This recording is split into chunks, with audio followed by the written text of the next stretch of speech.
Next up, we got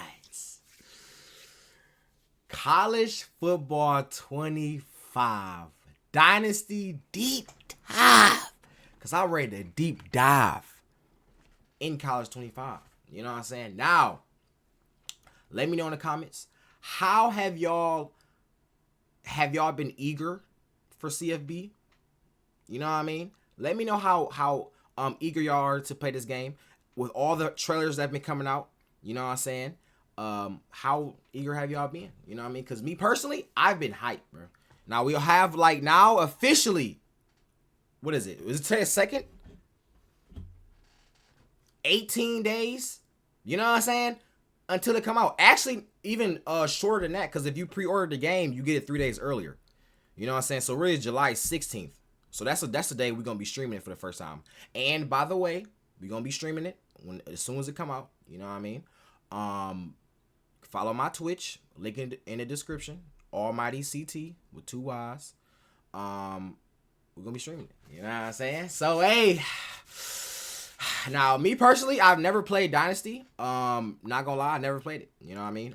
Whenever I played any type of games back in the day, it was like, or especially Madden, I just say Madden. When I played Madden, I didn't play like the story mode. I just played online games. Like, you know, I just played against other people. Like, that's all I did. Even with Mortal Kombat. I mean, I played Mortal Kombat, like the story mode, but it was like they had like other stuff in it that you could play a lot, but I only played online. You know what I'm saying? I was just playing. I don't know, bro. You know what I mean? But I think too, another thing, because I was like playing by myself. You know what I'm saying? I was playing by myself, so it's like, I don't know. I just didn't play it. Anyways, though, so this is gonna be my first time playing Dynasty and Road to Glory. Now, I think Road to Glory should be the next thing that comes out. So we're gonna check that out as well. You know what I'm saying? But hey, hit the like button, hit that sub button. Hey everyone, Kirk Street here with EA Sports College Football 25, back for another deep dive. This time we're talking about everyone's favorite mode, Dynasty. Whoa. This is the, oh my God, no. Another deep dive. This time we're talking about everyone's favorite. This is the menu? This is the menu? Okay. It be hard. I ain't gonna lie. It be hard. It be hard right here. It be hard. You know what I'm saying? It be hard. I'll be honest. Favorite mode. It be hard. Dynasty. Online Dynasty in College Football 25 can accommodate up to 32 teams, and you can play with friends for up to 30 seasons. Today we'll take a closer look. Oh, so that's okay. Yep, that's what we're gonna do. We're gonna do a Dynasty mode. And that's nothing I didn't even know, right? That's what I'm saying. I literally didn't even play. I didn't even know that you could play with other people. I didn't even know that. You know what I'm saying? And then I think the reason that it like drove me away or like scared me was because you had to like manage a team, and like I just didn't know how to do that. Like, I don't know. It just the sound of just thinking about it, it like just made me just not want to play it, bro. Because I don't know what the fuck going on. You know what I'm saying? It's like too much. But like I said, now though, we are gonna play it. You know what I'm saying? So we are gonna have a league where everybody can play. You know what I mean? We're gonna have a whole series, basically. Whole series. You know what I'm saying? So let me know. Just join my Twitch when we go live. Just join my Twitch. And we gonna set it up. Bro. Look at the new 12-team college football playoff, recruiting, the transfer portal, and a ton of customization options to make your program unique. College football has seen seismic changes over the past few years. And in EA Sports College Football 25, you can experience this new landscape while building your program the way you want. The 2024 season marks the debut of the new 12-team college football playoff, and you can play it first in the game months before the real thing. Okay. You can be the first coach to lead your school through the new 12-team playoff and college football playoff trophy. Yes, sir. Recruiting is the lifeblood of college football, and in a world of unlimited transfers, managing your dynasty roster has never been more important. Evaluate your needs and opportunities for talent upgrades at the start of each season. Okay, wait, so let's see if I can see what this is. So what does it say? Team needs your need one. Wait, is this what people need?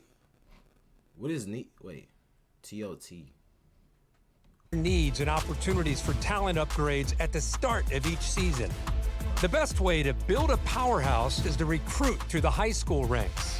Okay, right. So let's fill up your recruiting board. Each year, over 3,500 high school recruits are generated from all over the country, with certain regions representing real-world hotspots for blue-chip talent, like South Florida and Metro Atlanta. Do research to... Now, I can't even lie, bro. That is facts. You know what I'm saying? Everybody who live in Florida, bro, all them athletes, all them football players, they can't be real. No. They can't be real humans, bro. They can't, bro. Every single one of them is just, it's like a base package. Everybody 6'3" and up, athletic. Anything you could ask for, that's what they are, bro. And that's, I don't know, bro. Like, that's another thing, too, is like, if you're not tall, bro, you already have zero chance. Zero chance, bro. The recruiters are not even going to look your way. They're not even going to look your way, bro. You are just another human to them. Nothing else. Nothing else. They don't want to know your name.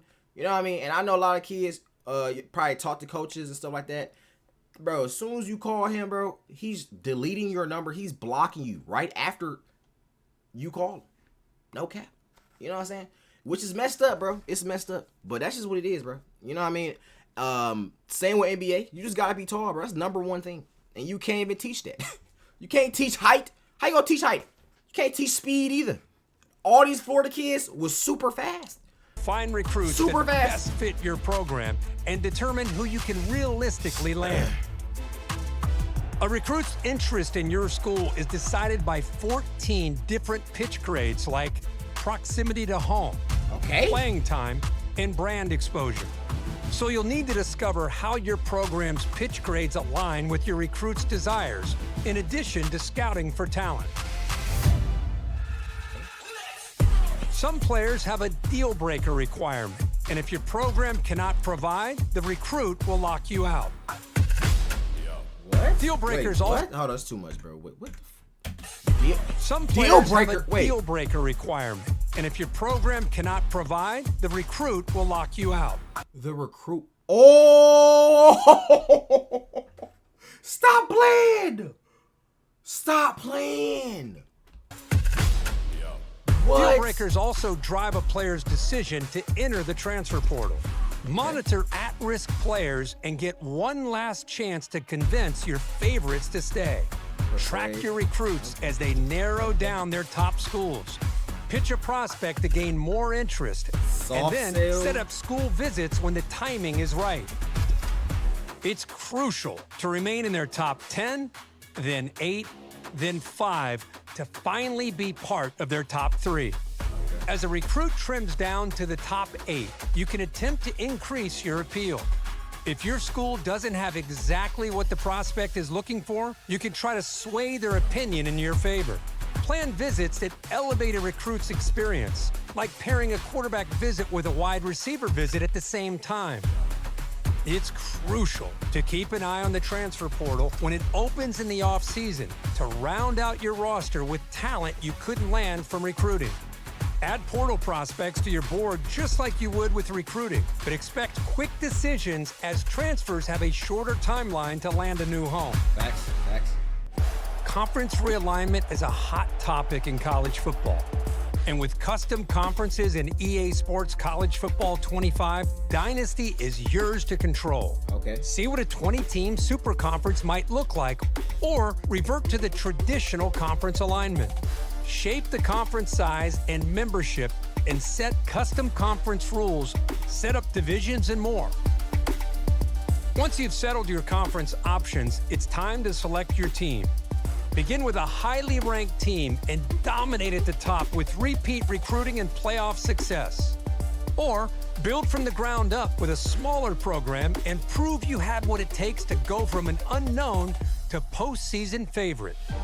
We can't talk about your dynasty without talking about your starting job. What Start as an offensive or defensive coordinator. Oh, so it makes sense. So that's what it is. Okay, right. So it's kind of like if you just made your own, you know what I'm saying, player. But now you can play it. So you literally play as every single thing, even the head coach. It's not bad. I understand that. Okay. Sorry, y'all. I'm a noob, bro.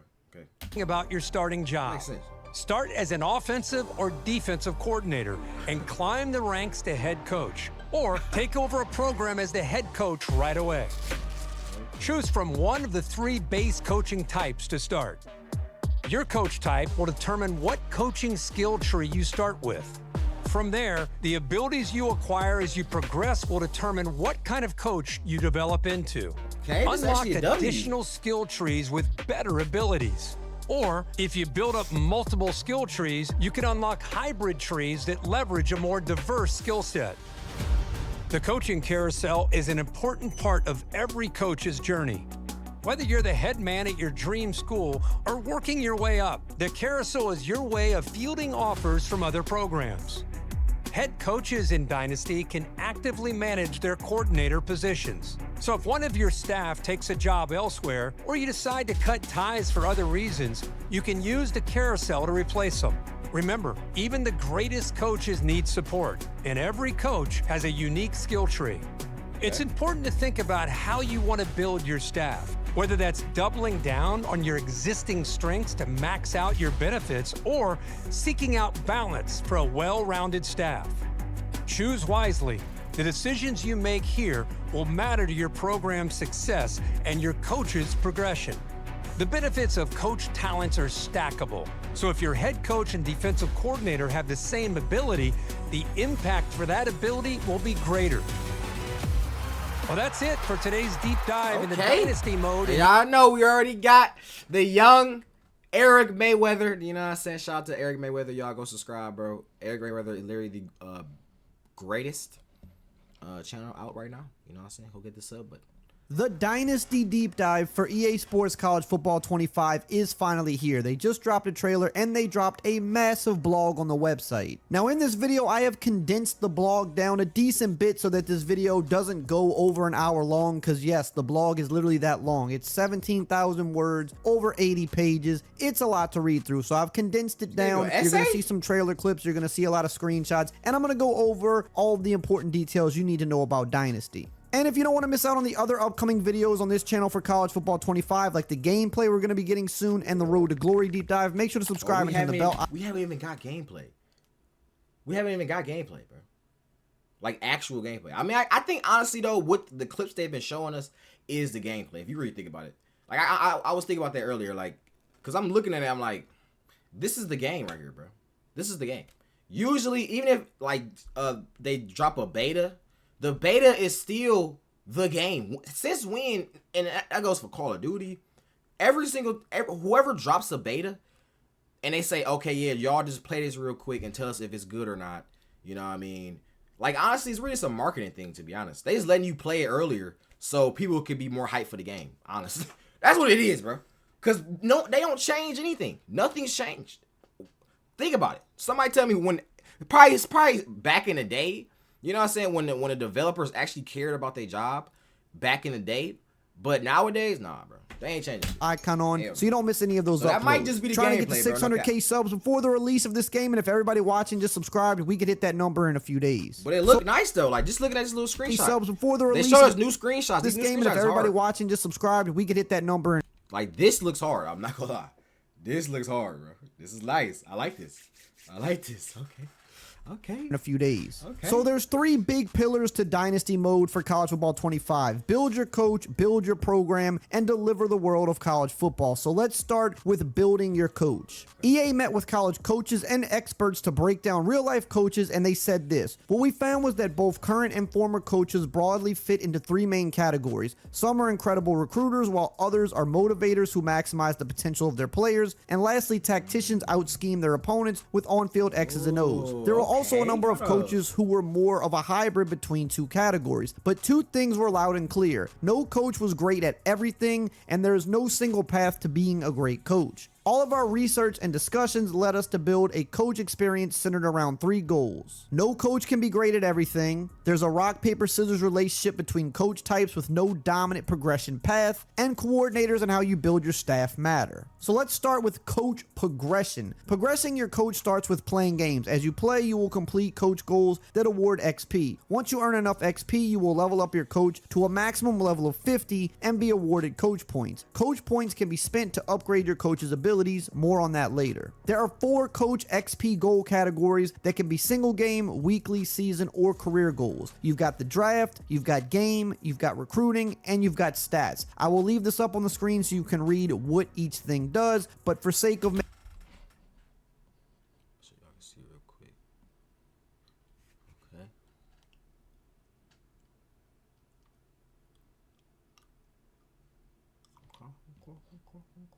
making this video not so long, we're going to keep it moving. You'll be able to check your completed goals as well as your progression towards certain goals. If you complete a goal in game, there will be an on-screen notification. There's also 5 progression speed settings, so you can modify how fast coaches progress in your dynasty.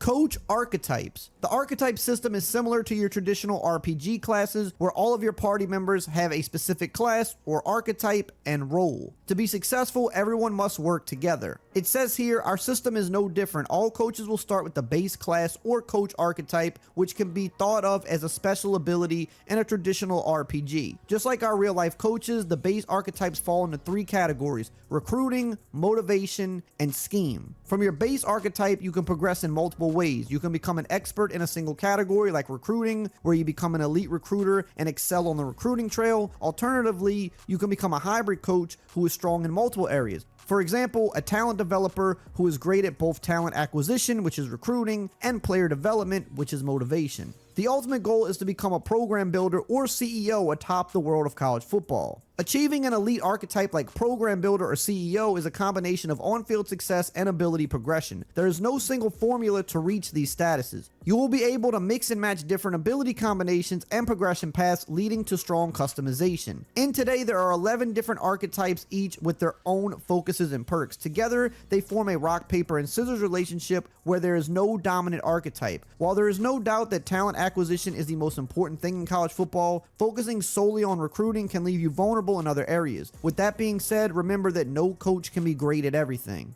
So how do you upgrade your archetypes and what does it do? Each archetype requires specific prerequisites and objectives to be met before they can be purchased. For instance, to become an elite recruiter, you need to invest 50 coach points in the recruiter archetype and sign 2 top 5 recruiting classes. Once these criteria are fulfilled, you can unlock the archetype using coach points. When creating your coach, you choose your starting archetype, with the other 2 becoming available for purchase without additional requirements. And just so we're clear, when they say purchase, they mean with coach points. This isn't a microtransaction thing. It just means with the different points you earn. Hey, yo, look.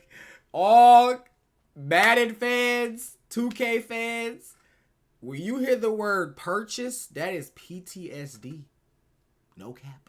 That's PTSD, bro. Every single chance they get, they're going to try to get some money out you. You know what I'm saying? Now, I haven't heard anything. The only thing that I heard about money-wise was the 150, which obviously is debated by the game, but even with the 150 though, it was still, you get a lot of stuff. So it's not like they scammed you. You know what I mean? Because I know on 2K, you spend $100 on a game and they don't even give you nothing. Like, only thing you get to do is play the game earlier. That's the only thing you get to do. They give you like what, 100,000 coins. That's not nothing, bro. You can spend that in 30 seconds. You spend it on your shoes. Shoes cost 100,000. Shoes. You know what I'm saying? So yeah, bro. Yeah. Completing goals inside of your dynasty. Unlocking an archetype provides access to new abilities and enhances your opportunities in the coaching carousel. Each archetype offers a unique perk when active. For example, the tactician archetype grants the winner perk, which awards additional coach XP for every game won. Your active archetype is automatically determined. If you own the program builder or CEO archetypes, they remain active regardless of your spending in other archetypes. Track your progress in the coach ability screen, where you can view unlock requirements, perks, and your advancement in each archetype. As you allocate coach points across archetypes, the spider graph in the center of the screen reflects your coach's evolving profile. How do the abilities work? Once you own an archetype, you can purchase the abilities within it. The game is introducing more than 50 coach abilities. Each ability can have up to 4 tiers, and every tier has a purchase cost associated with it. Every archetype, with the exception of Scheme Guru, Program Builder, and CEO, has their abilities broken down by position group. This increases the level of depth and specialization each coach has. No longer is a coach great at recruiting across the board. Now, coaches will specialize in specific position groups, making your staff composition that much more important. Are you a quarterback whisperer? Are you great in the trenches and committed to the no-fly zone? How does your staff complement you? There are also coach abilities with core gameplay effects. For example, the Scheme Guru archetype focuses on your gameplay style. If you are a coach who likes to play fast, you can upgrade fast tempo offense, providing you with the following boosts: battery pack at tier 1, caught napping at tier 2, on their heels at tier 3, and tipped your hand at tier 4. And you can see the explanations for this on the screen. You could also make your team a well-oiled machine who doesn't work against themselves and is unfazed by rowdy home field crowds. And here are some more examples of what that would look like at different tiers. Of course, balance is critically important here, so there are defensive counters to all offensive playstyle abilities. The Program Builder and CEO archetypes are different in that they are only available to head coaches. The abilities within them are diverse and range from roster management and program culture to home field advantage and recruiting pipeline boosts. What about coordinators? Both coordinators and head coaches have the same set of abilities and archetypes available to them, leading to a natural progression from coordinator to head coach and increased importance on staff management, where your coordinators either complement your strengths or shore up your deficiencies. All of the abilities your coaching staff owns stack, increasing the effective and ability. Abilities owned by the head coach have the greatest impact. The impact of coordinator-owned abilities depends on whether or not the ability is related to their side of the ball. Climbing the coaching ladder. Your journey starts when you sign your first coach contract. When creating your dynasty, you will have the option to select whether you want to be a head coach, offensive, or defensive coordinator. Coordinators have performance expectations just like a head coach. All roles will have full control of recruiting and be able to play both sides of the ball during gameplay. Every time you start a new coaching job, you'll be asked to sign a contract with that school. The contract will have a set contract length and performance expectations. Failure to meet those expectations will result in bad things happening. School expectations are determined by the school's current team. What does that mean? Expectations will result in bad things happening. School expectations are determined by the school's current team prestige and program standing. The better the school, the higher the expectations. These are the 4 types of contract expectations: win X amount of games, win a conference championship, make the college football playoff, or win a national championship. Your job security will fluctuate throughout the season based on the results of your games and whether or not you are trending towards meeting your contract expectations. If your job security gets too low, you will end up on the hot seat, and if your seat gets too hot, you'll be fired and looking for a new job in the coaching carousel. All coaches have a coach prestige letter grade that ranges from A+ to F. Coach prestige is reflective of your ability to meet contract expectations, adjusted for the school and role that you have. For example, meeting expectations and winning 5 games at a small school will have significantly smaller impact than winning the SEC championship at a traditional powerhouse school. So let's talk about the coaching carousel. It says in College Football 25, we set out to recreate the chaos that is the college football coaching carousel, along with the domino effects it brings. Now, instead of happening over a single week, the coaching carousel takes place over the course of 5 weeks, from conference championship week to the end of bowl season, just like the real world. The coaching carousel starts during the conference championship week. Schools decide to fire, extend, or let coaches' contracts expire. Coaches receive notifications if they're affected. Head coaches can also fire their coordinators. During bowl season, initial job offers are sent out. Coaches will be notified with a view job offers action if they have offers, or a generic coach carousel action if not. This allows them to see job offers in open positions nationwide. The carousel continues over weeks as school hires and poach coaches. New job openings emerge. Coaches can view job offers including preferences, previous coach changes, top candidates, and contract details. Accepting an offer keeps coaches with their current team until after the national championship game, allowing them to coach any bowl games. A countdown in the Dynasty Hub shows weeks until the job changes. New head coaches can manage staff and hire coordinators during the carousel. If coaches are fired or their contracts expire without a new job, they are placed on a new team after the national championship game. Each school has a persona which determines what they are looking for in their next coach. Schools will evaluate candidates across the following criteria: level, scheme, archetype, pipeline, and coach prestige. If you want to pause the video and read what each one is, you can, but we're going to keep it moving so that this video doesn't get way too long. It says here it's also important to keep in mind the domino effect when you're evaluating whether or not to accept an offer. Just because a job isn't open today doesn't mean it won't be available next week. Now let's talk about managing your staff. As a head coach, you will have the opportunity to manage your staff and hire/fire. So it seems like this actually goes into like a lot of depth. Now I don't know. Like I said, I'm new to this, so I don't know if this is how Madden is. Is this how Madden is as well? Does it go into this much depth, or maybe Madden has never been this much deep? But back in the day, the old college football, because I remember people was talking about that, like that was one of the biggest things that they love about college football was the Dynasty mode. That and Road to Glory. So back in the day, for Dynasty mode, was it like this? Was it in depth like this? Because it seems like you get to do everything. Like, if you are like want to invest your time into this, they don't give you a lot of things to do. You know what I'm saying? Which I love it, bro. You know what I'm saying?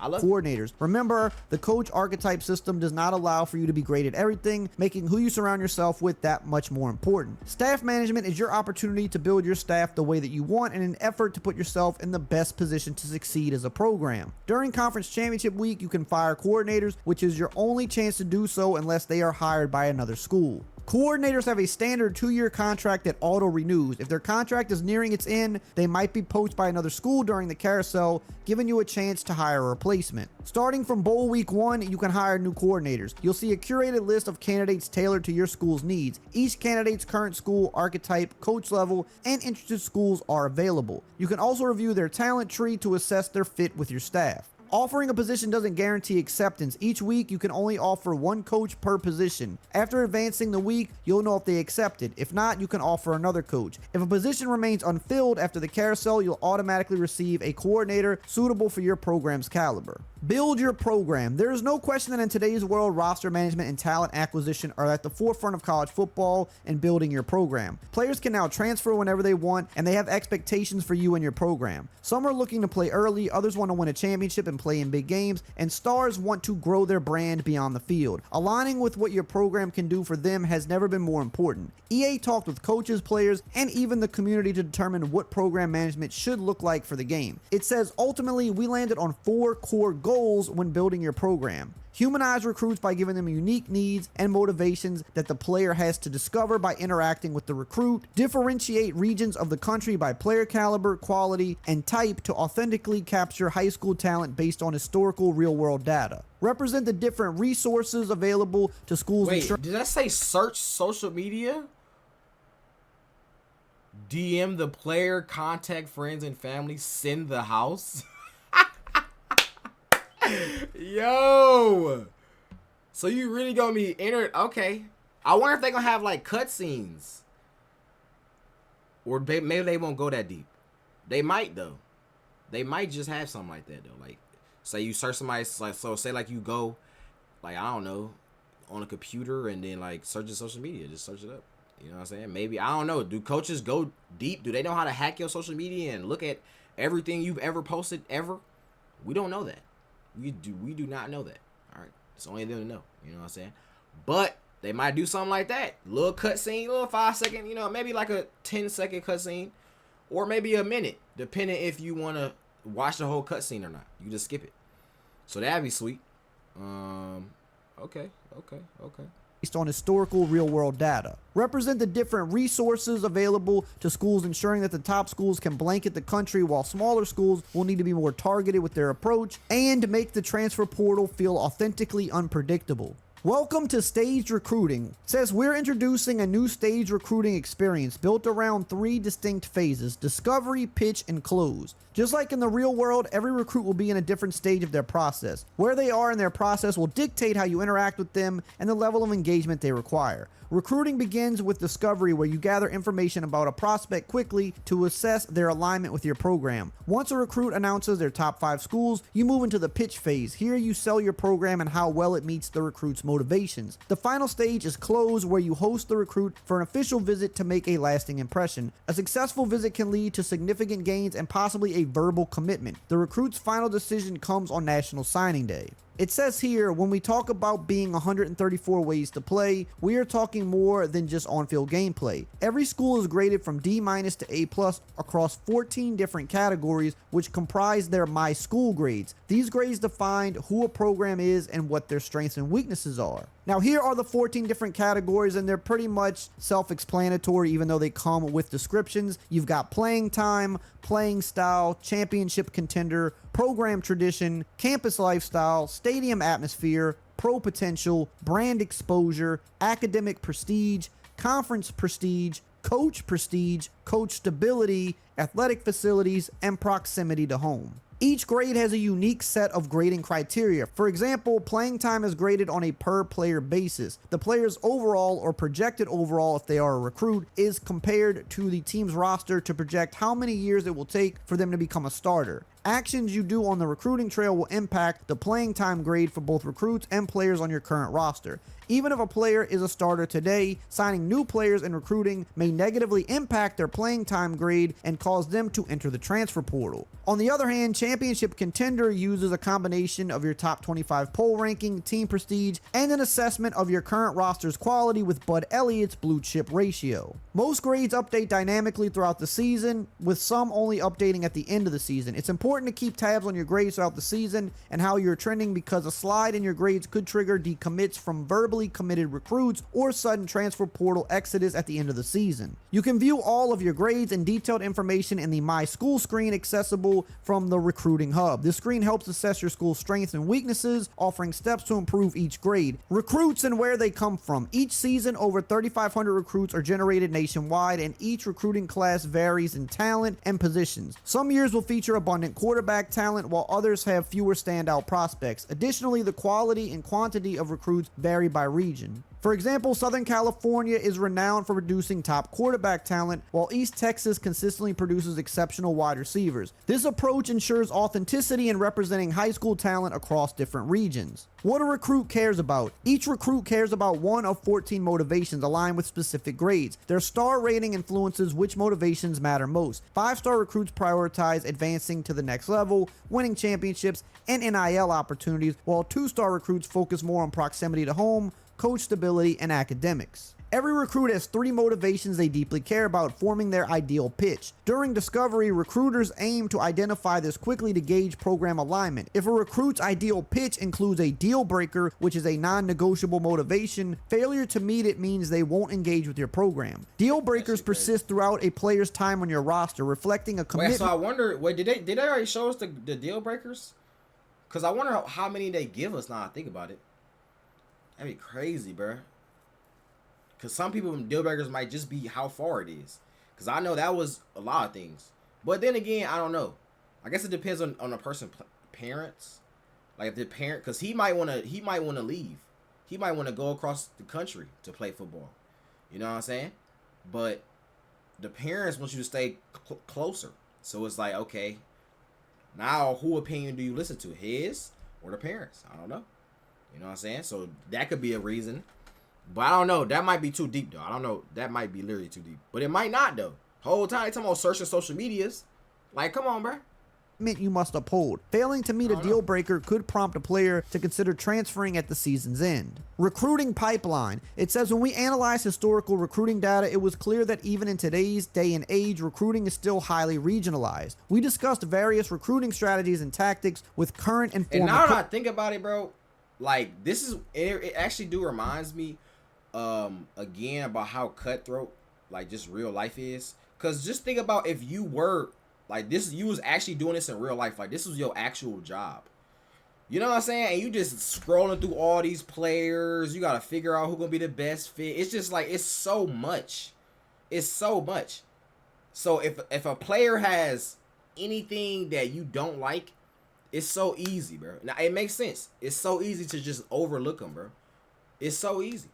It's actually kind of insane, bro. Just actually putting more light on that, bro. Because I never even thought about that. I really never thought about it. I always just think about how, on my end, like me being the player and trying to get recruited, but I never thought about how they feel. You know what I mean? Like highly regionalized. We discussed various recruiting strategies and tactics with current and former coaches, in particular how they handled recruiting in different areas of the country. First and foremost, it was clear that not every state is created equal. Let's see what that say. Recruiting in different areas of the country. First and foremost, it was clear that not every power moves. He got 82 power moves. Okay. Oh, so you can. Oh, how they handle recruiting in different areas of the country. So you use 10 of it, and you get, oh, it just tell you like where it's at. Okay. But if you use more of them, well, where is it at? Oh, he got 10,000 hours. What the? I wonder how hard it is to get hours on here. Okay. Foremost, it was clear. So you gotta keep. Okay, right. So then you can see his abilities and his mental. Okay.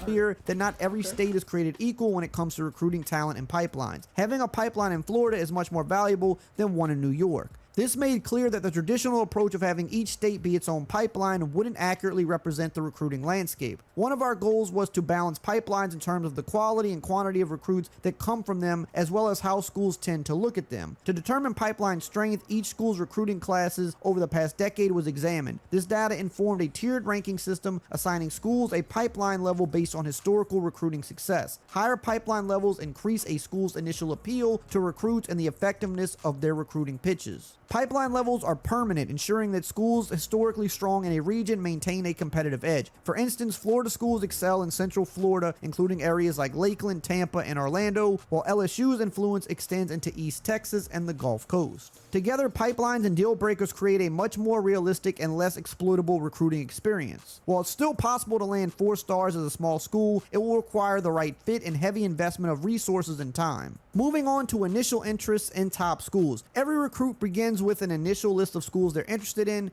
They evaluate each school based on the My Schools grades, ideal pitch, motivations, and the home pipeline proximity. For example, recruits from Atlanta often favor southeastern schools initially, but some may consider schools outside the region if they better fit their needs. Prospects valuing academics tend to consider similar schools. For instance, recruits interested in Rice often also look at Vanderbilt, Northwestern, and what the fuck you just say? Rice? That are similar schools. For instance, recruits interested in Rice often also look at Vanderbilt, and academics tend to consider similar schools. For instance, recruits. See, when they was talking, all these screens was going by super fast. So I was trying to hear what they was saying while watching it. So I didn't never really seen like what they was putting on here. Brand exposure. Brand exposure is a measure of how much attention your program gets relative to the rest of the country. Wow. Okay. Appearing in more nationally televised games and games of the week increases grade. Ooh, okay. Yo, this is actually hard. How to improve? National championship games played. Right. So yeah, and I remember them saying that too. They was like, if your team maybe in the start of the year y'all didn't have like this might be the start of the year. Oh, it is start of the year. Yep, the 0-0. So this is the start of the year. You might have terrible brand exposure. But if you start having great games, you know, like I said, games of the week and stuff like that.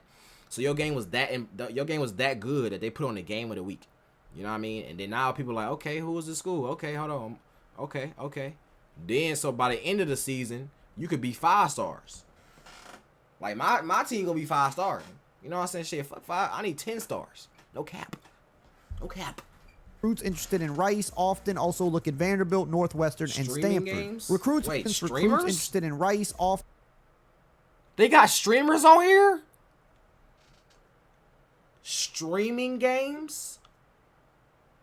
So they want streamers to stream the games. No, that's actually even crazier. That's how you know everybody getting hit, bro. You know what I'm saying?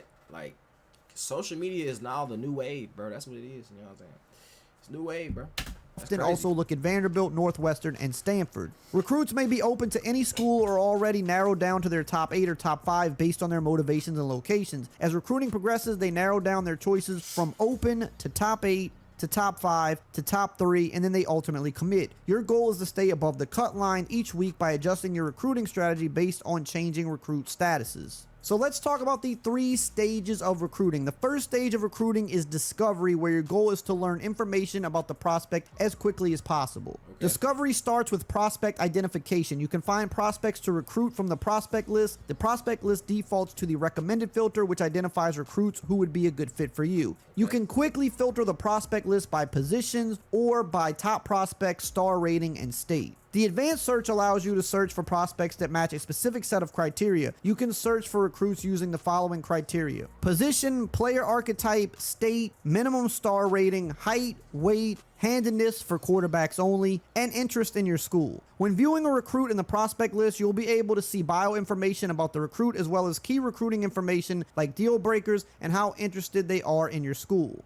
Team needs. When setting up your board, know your roster strengths and weaknesses, how many graduates and returning starters you'll have. The team needs spreadsheet grades each position and details roster breakdowns by school year. It shows required players per position and tracks signings/targets. Scheme will also affect your positional needs. For example, the veer and shoot will need 10 wide receivers, whereas the pro style only needs 6. And this is tied to your playbook choice. Recruiting hours. Recruiting hours are your core currency for actions and scouting each week, determined by team prestige and season phase. Higher prestige teams have more hours. For instance, a 5-star program might start with 1,000 preseason hours compared to 350 for a 1-star program. Seasonal timing also affects recruiting hours. Preseason and offseason provide more time without Saturday games. In addition to the maximum recruiting hours you can spend in a week, each prospect has a maximum number of hours that you can spend on them in a given week. The default maximum is 50 hours, but this can be increased to a maximum of 70 hours if all 3 coaches have the always be recruiting ability for that position.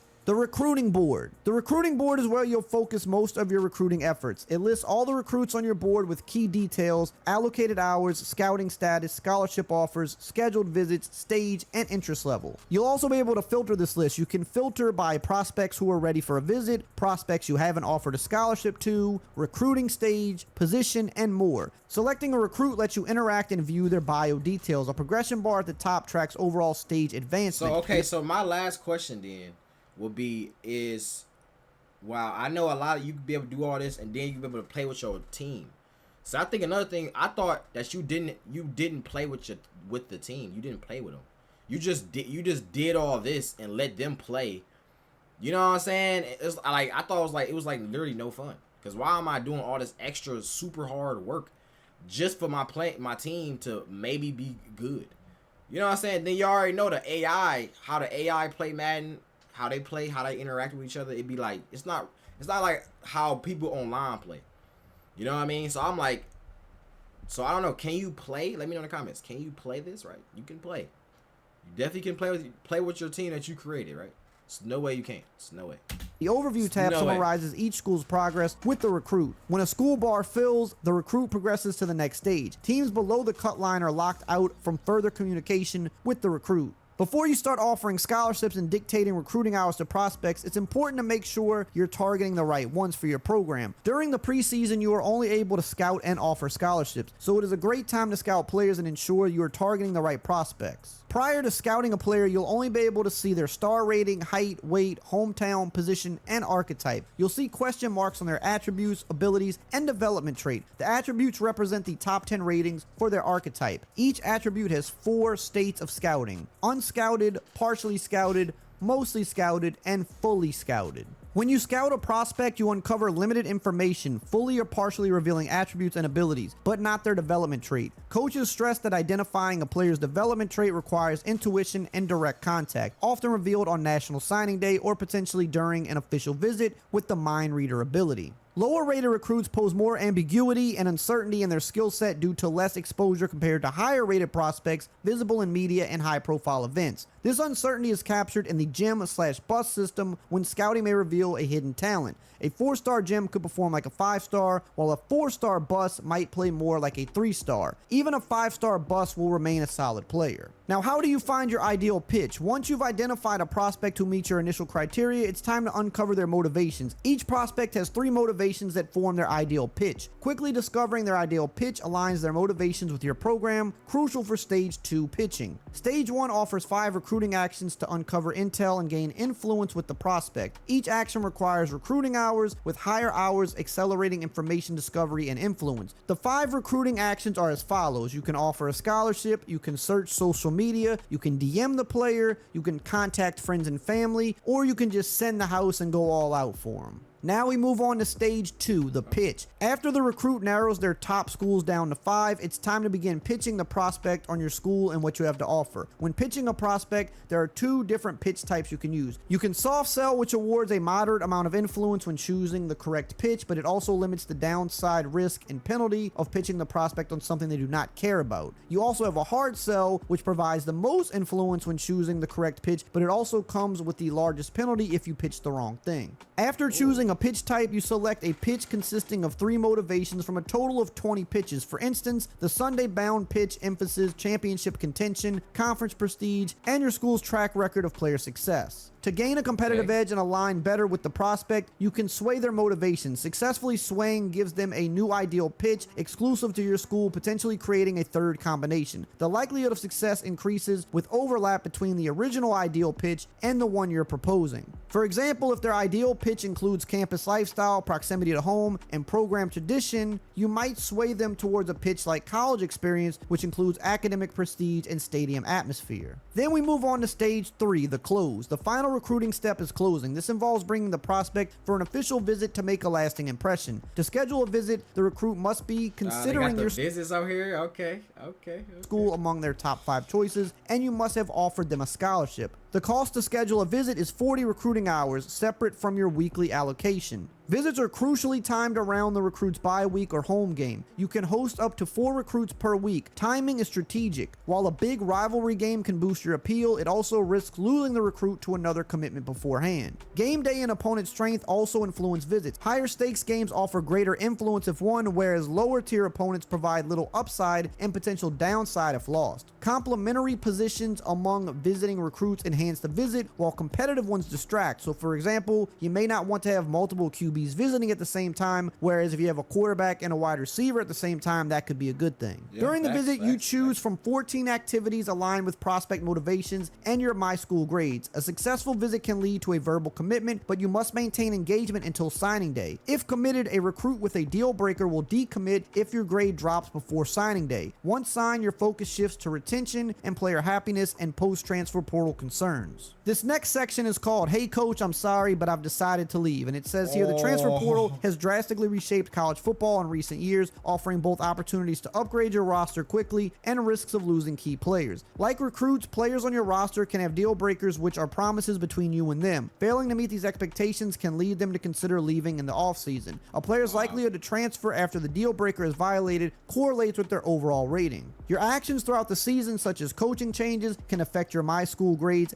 and increase a player's chance of transferring. Additionally, high overall players may opt to enter the NFL draft after 3 or more years in school, displaying their projected draft round. Once a player decides to leave, you can attempt to persuade them to stay. The success of these persuasion attempts depends on the player's overall and your coach prestige. After advancing the week, you'll see pro-draft results reflecting real-world data trends based on the player overall and position. Each offseason, you must trim your roster back down to 85 players. If you exceed this limit, you'll need to encourage some players to transfer. Even if you're at or below the 85 player cap, you can still make room for new recruits by encouraging existing players to transfer. However, you can't ask newly signed freshmen to transfer as soon as they arrive on campus. So let's dive just a little bit deeper on the transfer portal here. It says, as we said at the beginning, one of our goals was to make the transfer portal authentically unpredictable. This begins with players leaving. Some schools may face a mass exodus of players, while others may be left untouched. Once all the players have decided whether to stay or go, the transfer portal will officially... So this is completely up to the players? Now, I ain't gonna lie. That's low-key hard, bro. It's irritating, but it's hard. Because it's real. You know what I'm saying? Okay. That's crazy. Because like they said, the motivations, the deal breaker, it's a lot of things that, you know what I mean? Especially, too, I wonder if they not playing, you know what I mean? They might not even be getting that much PT. You feel me? So they want to leave. Okay.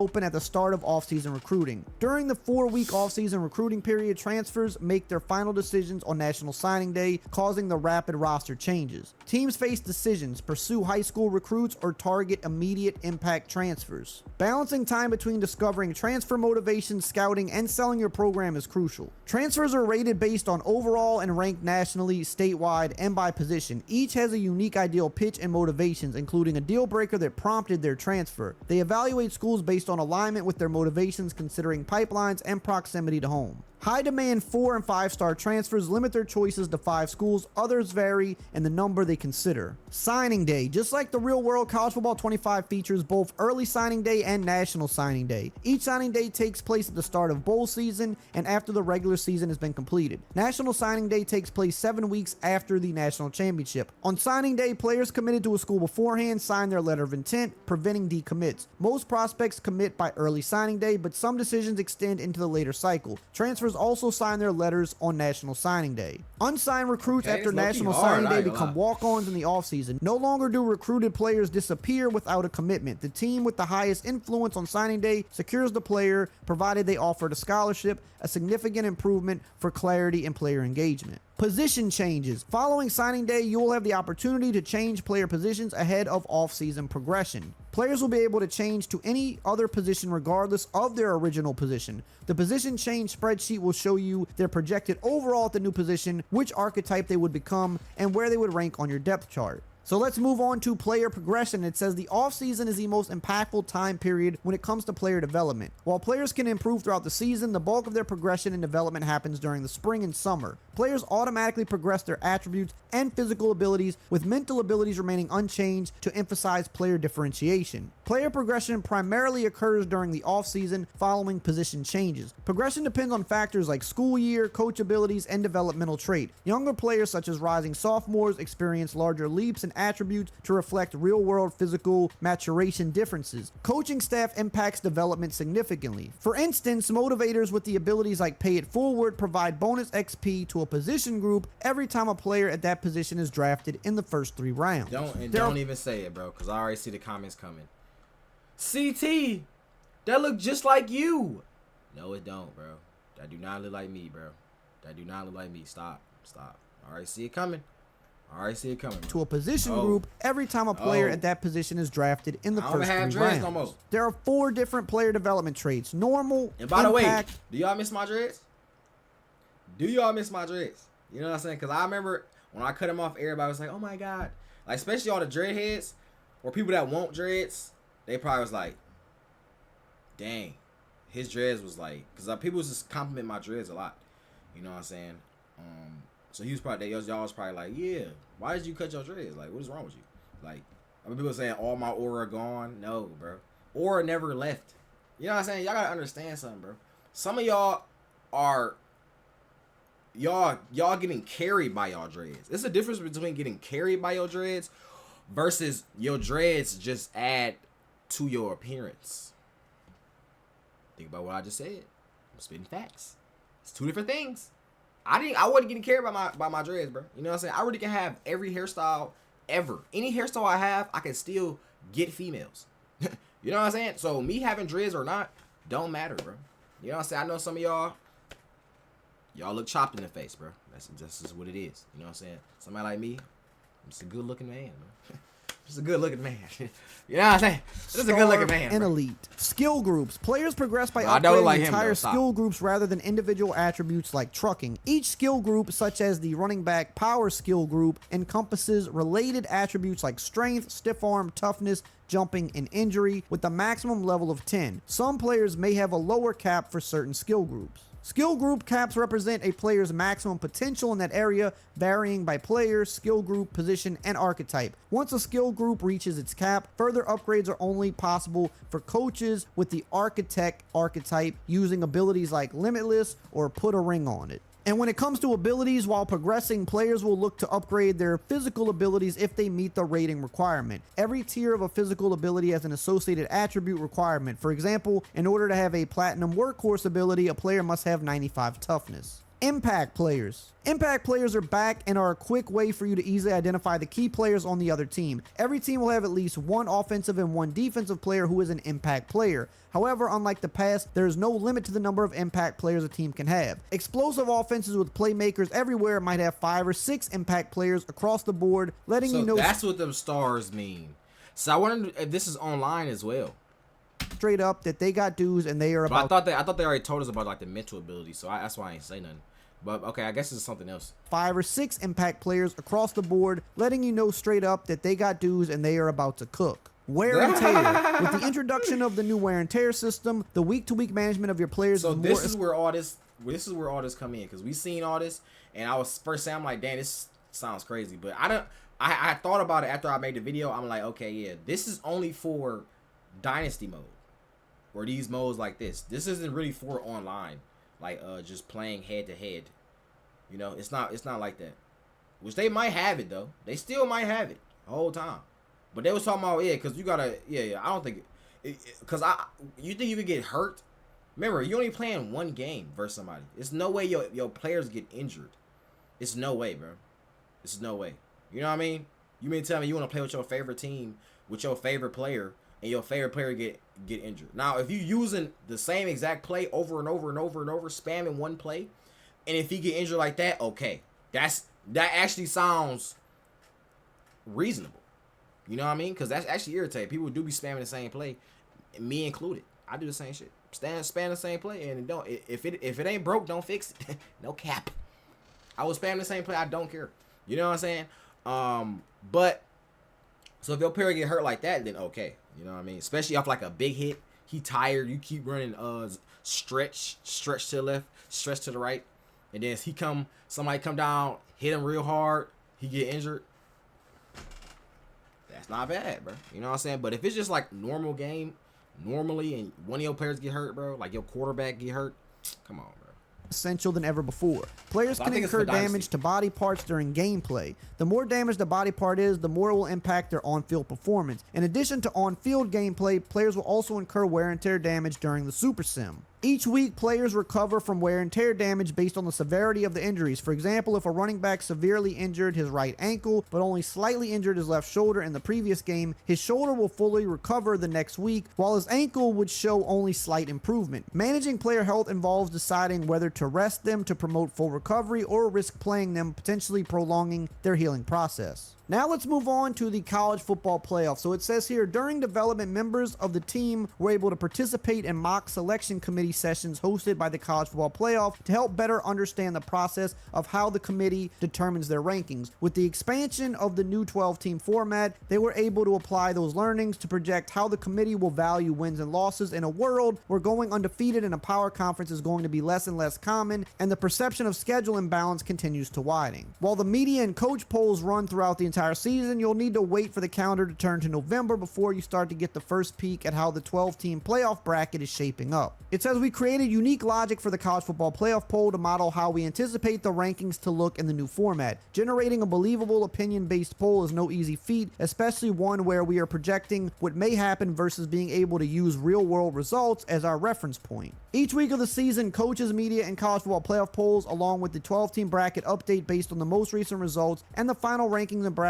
are revealed following the completion of the conference championship games. In terms of seeding, the only way to get a first-round bye is to be one of the 4 highest-ranked conference champions. So an undefeated Notre Dame or any independent, as well as a winner of the Pac-12, can be seeded no higher than 5th and will never be eligible to skip the playoff first round. The new 12-team format brings excitement with first-round games played on campus, offering teams full home field advantage. Playoff quarterfinals and semifinals are held at bowl venues from the former New Year's Six, the Orange, Sugar, Rose, Fiesta, Cotton, and Peach Bowl. The college football championship game has its own rotation of hosts. Starting with the Mercedes-Benz Stadium in Atlanta, the championship game will rotate through an additional 10 locations before looping back around as you continue deeper into your dynasty. 34 bowl games are also featured, each using their real-world bowl tie-ins. Conferences. Every conference is set to the 2024 alignment. The Sun Belt is the last conference to feature divisions, and the scheduling logic has been set for both current season as well as the future year rotation based on each conference's rule set. The SEC will accurately follow the 8-game with 1 protected opponent rotation, while the Big Ten will utilize their 9-game flex protect model and so on.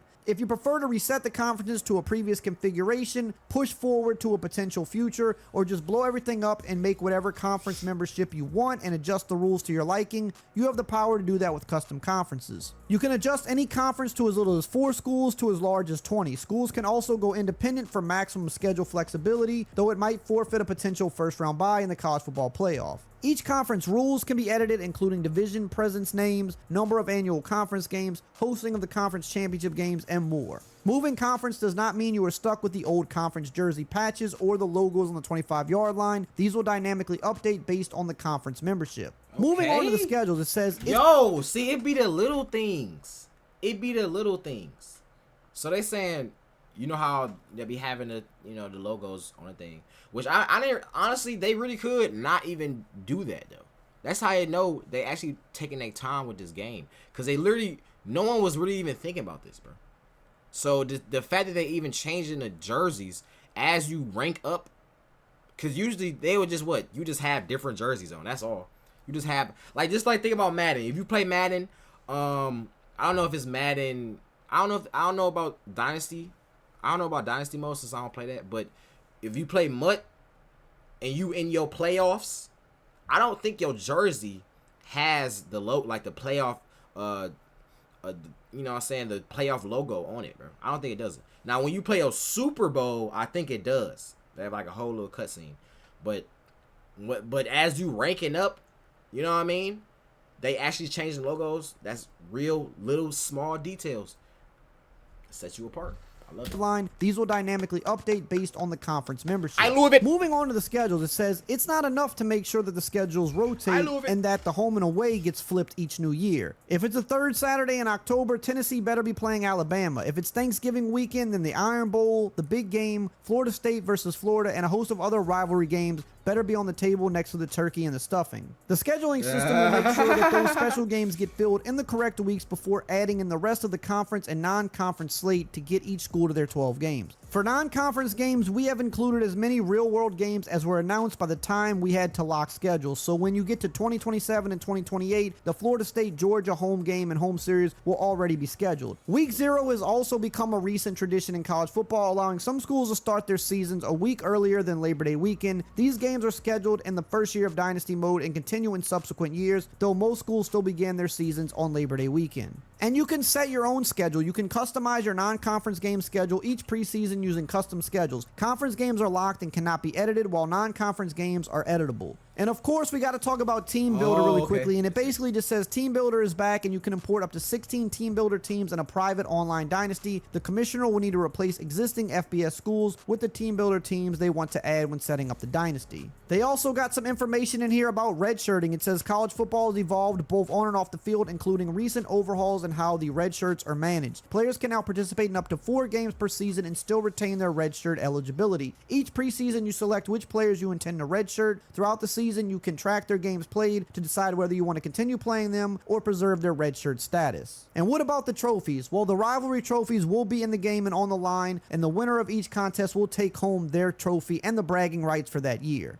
Of course, you've got the Heisman Award, which you can track each week in the season, keeping tabs on the Heisman Watch to see who's in the running for the prestigious award. In addition to the Heisman, it says we have individual positional awards like the Lou Groza, Lombardi, the Unitas Golden Arm Award, among others. We also have the Broyles Award for the best coordinator in the country to go along with our Head Coach of the Year award. Preseason and postseason All-American teams are named annually as well. In the preseason, both first and second team All-American teams are named at the national and conference level. The postseason All-American teams feature first, second, and freshman teams at the national and conference level. They also briefly mentioned stat tracking and the record book. The record book covers player records on a career, season, and game level. There's also coaching stats so you can follow your coach's lifetime accomplishments, and it also serves as a way to get a look at each coach's current job security status so that you can get an early look at what jobs may become available on the coaching carousel. And lastly, we've got pride stickers. It says for certain schools like Ohio State and Florida State, the pride stickers that are applied to the individual player's helmet over the course of the season are as iconic as any other tradition in college football. Each season, the helmet starts fresh, and over the course of the season, based on the player's performance, pride stickers are added to give visual representation of that player's accomplishments. And it says that they worked with each school to understand their fill pattern to make sure that the stickers are being applied over the course of the season, are being added in the correct pattern based on how the school applies them in real life.